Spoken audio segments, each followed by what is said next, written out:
here. So the other day I was scrolling and I saw over on Miss Lois's channel at Life with Lois her goulash recipe. She was making a big Dutch oven full of goulash, and so I thought, because it looked so good, that I wanted some too. So that's what we're having for dinner tonight. And I wanted to show you guys my recipe. And hers looked amazing, you guys. You know what? Hold on one second. Let me go cut that noise off. I've got the TV on. Alrighty, I turned it down some. I have to have some noise in the background.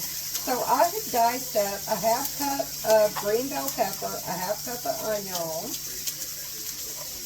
We're not going to be using celery in this, so this is not the Trinity, but I do have some of the poke in my spice mix. I'll show you guys how I do that and why I do that. This is just beef broth with my powdered spices in there. Oh, come on, we're not going to start having issues focusing. So what you want to do is you want to brown up your onions and bell pepper really well. Then you're going to add in your ground beef. And I just kind of let these get charred a little bit, you know, not a lot. And this is a pretty decent sized recipe. It should be probably 6, I'm guessing. There's only 3 of us here, but we like to eat. So I always try to do 2 servings a piece or something. And if I'm wanting leftovers, I'll make a bigger batch. But as always, the recipe will be in my description box down below. My hands are, as Miss Jeannie Young says, impeccably clean. And I did the door dashing thing today. I don't know if you guys are going to see that video before or after this one, but you'll get an explanation of that. I've been having so much fun with that. I have really, really enjoyed it. So we're going to go ahead, and I have frozen my ground beef here. Well, I thawed it actually in the microwave because, like I said, I just got home. I know, raw meat never looks tasty to me. Never, ever. I'm going to put that over there until we're done. Grab my handy dandy dollar store meat master. And all you're going to do is just brown it. I thawed it in my microwave because I forgot to take it out this morning. So the middle is still kind of frozen. Oh, goodness. But yeah, you guys know how to brown beef. You just mash it up. A potato masher works well too, but this is a non-stick pan, so I really don't want to mess it up with any metal tools. And my potato masher is metal. I should get a silicone one or some kind of heat-resistant plastic one as much as I use them, but I just hadn't thought about it. Anyway, guys, I'm going to go ahead and get this browned up, and then I'll bring you back when I'm ready to put in the other ingredients. So I wanted to show you how I do my spices. Pretty much when I do anything like this, I will put it inside of my broth. So in here I have my garlic powder, I have my Italian seasoning, I have my bay leaves, and I have my Worcestershire sauce. I will whisk that up until everything is good and dissolved, and then I will put that over my ground beef and my onions and bell pepper mixture before or at the same time that I add in my tomato sauces. So I feel like it kind of marinates a little bit better and it gets in there, distributes better. Yeah, that's the word I'm looking for. So just a quick tip in case you guys wanted to try that. I think I figured it out. I just have to hope and pray that it's in frame. I have to film with my front camera. Alrighty, so my meat is browned. I've removed the excess fat. We're going to go ahead and add in our beef broth along with our spices. And it is going to look like it's a lot of liquid, you guys, but it'll be okay. Because we're going to add our pasta. And this right here, this is 15 ounces of diced tomatoes. Feel free to use store-bought. It's the same thing, really. And then 15 ounces of tomato sauce. And like I said, I know that it's going to look like a lot of liquid, because it kind of is, but when we add in our pasta here in just a few minutes. Come on, guys. I worked hard to grow those jokers. Alrighty. Throw those in the sink. But yeah, when you add in your pasta, it soaks up. And I do definitely agree with Miss Lois. It's so hard to know. I should have used a Dutch oven, but I don't have a 6-quart. I only have, I believe it's a 10-quart. It's huge. Almost like a stock pot. So, you know, I have deeper pans. I don't know why I didn't use one of those, but I didn't. So, anyway, go ahead and bring this to a boil.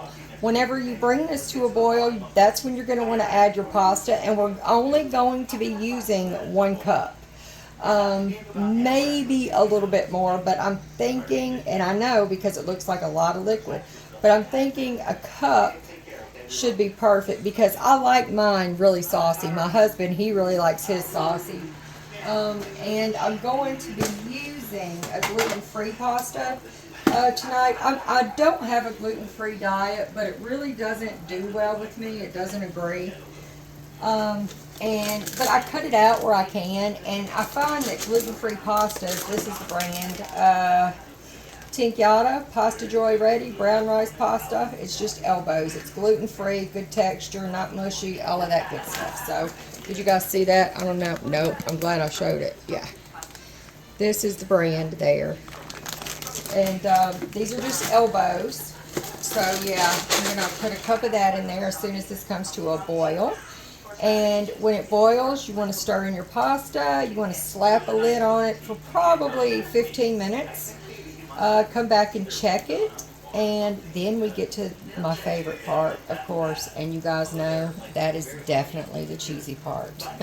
So, yeah, I'll bring you guys back here in just a minute when I've got this at a good boil, and I'll add in the pasta. Okay, and now that it's come to a good boil, because it is a, let me see, there we go. Because it is a Hungarian-esque type of dish, I like to add some smoked paprika. So I just add a couple of shakes to it. I absolutely love smoked paprika in everything. There we go. Wasn't coming out. So that's probably about half a teaspoon, maybe a whole teaspoonful of that. And we are going to add our pasta, turn it down. I will slap a lid on it and let it simmer for about 15 minutes, like I said before.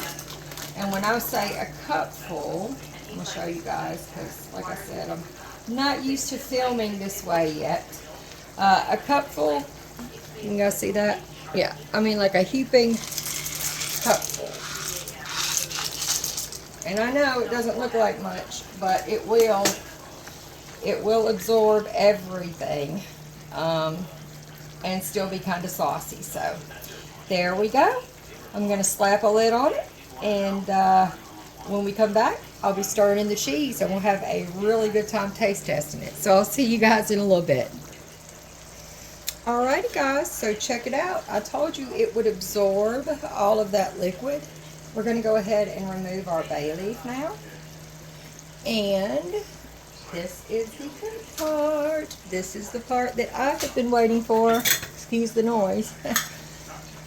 1 cup of cheddar cheese. You can use probably any kind, but for this one, I use cheddar. You guys know I'm a cheeseaholic. That is my downfall. Cheese. And yeah, that's just a cup of cheddar. Stir this in, and then I'll generally garnish each bowl with a little bit of it. And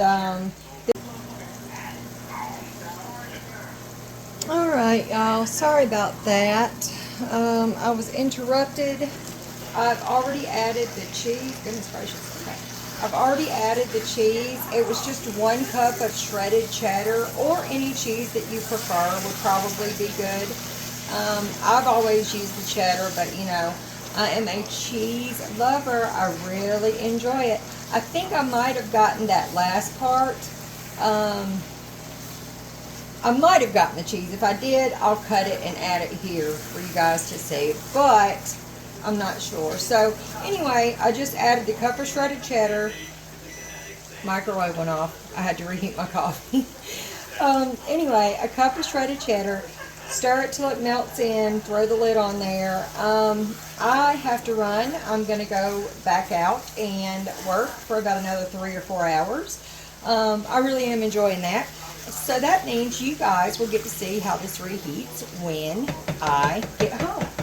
And I will close out the video with the taste test, and we will sit down and we will have a nice little chat. But I'm going to go ahead and make my aunt hers and my husband his, and go ahead and take those to them. And when I get back, I will see y'all. So see you here in just a little bit, guys. All right, you guys, so I'm going to go ahead and taste this, and then I'm going to go and jump in the shower. I wanted to give you guys some life updates, but to be honest with you, I'm so tired. You know, like I said, I just got in and all that good stuff, and yeah, we'll talk about it tomorrow. Like, I'm not even going to eat right now. I'm going to slap a lid on it, and then I'll have it for lunch tomorrow in the truck or something, and maybe we'll talk about it there. You know, you see those car vlogs where they pull over and they're having lunch or something, and yeah, that'll be what this is. So, but I am going to taste it.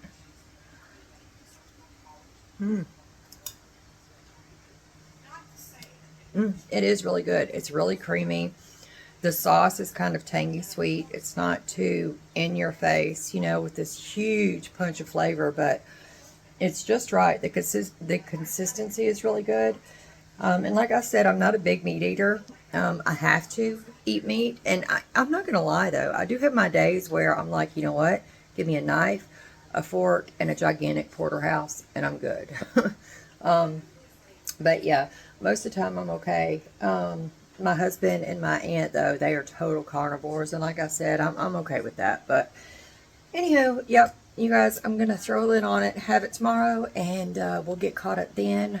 And I'm so sleepy. I'm ready for that bed.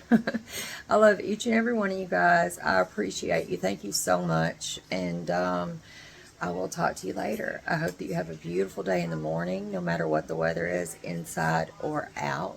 And I'll see you guys later. Bye, y'all.